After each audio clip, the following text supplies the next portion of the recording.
നമസ്കാരം. Kerala vision news മധ്യാഹ്ന വാർത്ത ആരംഭിക്കുന്നു. വാർത്തകൾ തത്സമയ യൂട്യൂബിൽ കാണാൻ കേരള വിഷൻ ന്യൂസ് 24/7 സന്ദർശിക്കുക. ഫേസ്ബുക്കിലും ഇൻസ്റ്റഗ്രാമിലും ട്വിറ്ററിലും ഞങ്ങളെ ഫോളോ ചെയ്യാം. നോക്കാം പ്രധാന വാർത്തകൾ. കൂടത്തായി കേസിൽ നിർണായക നിരീക്ഷണം. 4 പേരുടെ മൃതദേഹാവശിഷ്ടത്തിൽ സയനൈഡ് കണ്ടെത്തിയില്ല. കേന്ദ്ര ഫോറൻസിക് ലാബിലെ പരിശോധനാ ഫലം കോടതിയിൽ സമർപ്പിച്ചു. കളമശ്ശേരി മെഡിക്കൽ കോളേജിലെ വ്യാജ സർട്ടിഫിക്കറ്റ് കേസ്. സൂപ്രണ്ടിനെതിരെ ഗുരുതര വെളിപ്പെടുത്തലുമായി അഡ്മിനിസ്ട്രേറ്റീവ് അസിസ്റ്റന്റ്. മുൻപും വ്യാജ സർട്ടിഫിക്കറ്റുകൾ ഉണ്ടാക്കിയിട്ടുണ്ടെന്ന് അനിൽകുമാർ. തന്നെ ബലിയേടാക്കാൻ ശ്രമമെന്നും പ്രതികരണം. വ്യാജമായി സർട്ടിഫിക്കറ്റ് നിർമ്മിച്ചത് ഗുരുതര തെറ്റെന്ന് ആരോഗ്യമന്ത്രി. പാകിസ്ഥാൻ മുൻ പ്രസിഡന്റ് പർവേസ് മുഷറഫ് അന്തരിച്ചു. അന്ത്യം UAE-യിലെ ആശുപത്രിയിൽ.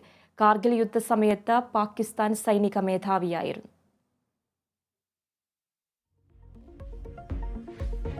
ചൈനീസ് ചാര ബലൂൺ വെടിവെച്ചിട്ട് അമേരിക്ക. സൗത്ത് കാരലൈന തീരത്തിനടുത്ത് വെടിവെച്ച് വീഴ്ത്തിയത് യുദ്ധവിമാനങ്ങളിലെ മിസൈൽ ഉപയോഗിച്ച്. നടപടി പ്രസിഡന്റ് ജോ ബൈഡന്റെ അനുമതിക്ക് പിന്നാലെ.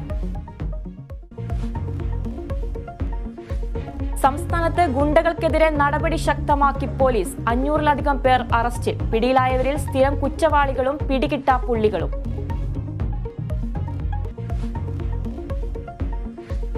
നാട്ടിലിറങ്ങുന്ന കാട്ടാനകളെ വെടിവെച്ചിടുമെന്ന വിവാദ പരാമർശവുമായി ഇടുക്കി DCC പ്രസിഡന്റ്.